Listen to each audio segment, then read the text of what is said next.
As a result of the shift, sheep pig protein could be fed to chickens to ensure European farmers aren't undercut by lower standards outside the bloc.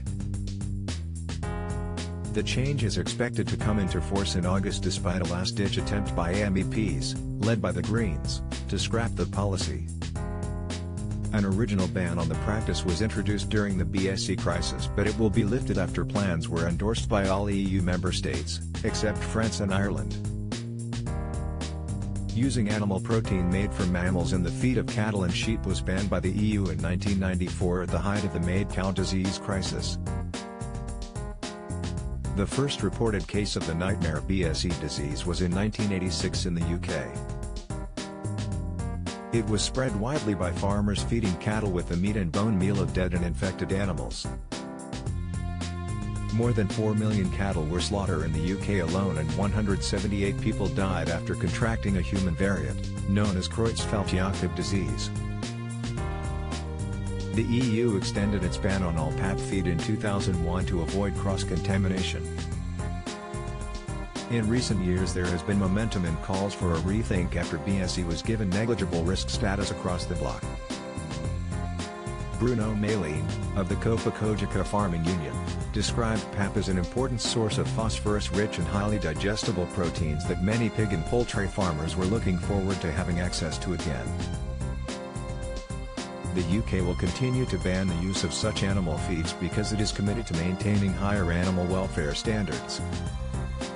A spokesman for the Department for Environment, Food and Rural Affairs said, "The UK is committed to maintaining the highest animal welfare and biosecurity standards, and following our departure from the EU there is no legal obligation for us to implement any of these changes. As an independent trading nation we have the option to review our own TSE legislation in the future and ensure that any changes made would maintain our high level of protection of human and animal health and food safety, on the basis of scientific evidence." Michel Barnier, the EU's former Brexit negotiator, used to attempt to lecture Britain about cutting food standards after leaving the bloc. He secured a level playing field provision in the treaty that allows either side to slap tariffs on exports if standards slip below the others.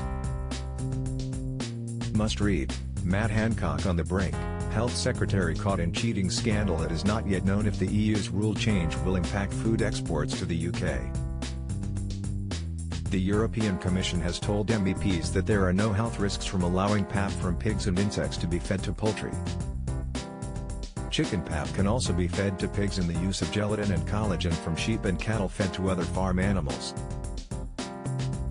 Bureaucrats argued the change was needed to allow EU farmers to operate at the same standards as those importing into the bloc.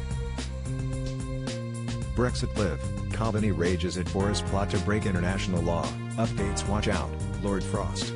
Thornberry promises to spark Brexit chaos, Insight Sturgeon independent stream crushed by Sunak, shows Scotland needs UK, revealed. In a memo to MEPs, the Commission said, international standards include only a ruminant-to-ruminant feed ban. The prohibition to feed all farmed animals with animal proteins cannot be imposed to imports into the EU. The proposal contributes to addressing a discrimination towards EU producers who must respect a total feed ban while those in non-EU countries only apply a ruminant-to-ruminant feed ban. The regulation was agreed in April by member states, leaving MEPs with just 3 months to attempt to change the rules before they come into force. Italian MEP Pedicini, of the Greens, told The Guardian, "I personally don't see any good human or animal health-related reason to lift this ban." In this scenario it remains uncertain whether national authorities and producers could guarantee the separation of production lines and ensure accurate controls. Besides, the proposed measure will unfortunately not solve our dependency on soybean imports for animal feed and it does not push for a positive shift towards extensive farming. I am afraid there are only economic objectives behind it.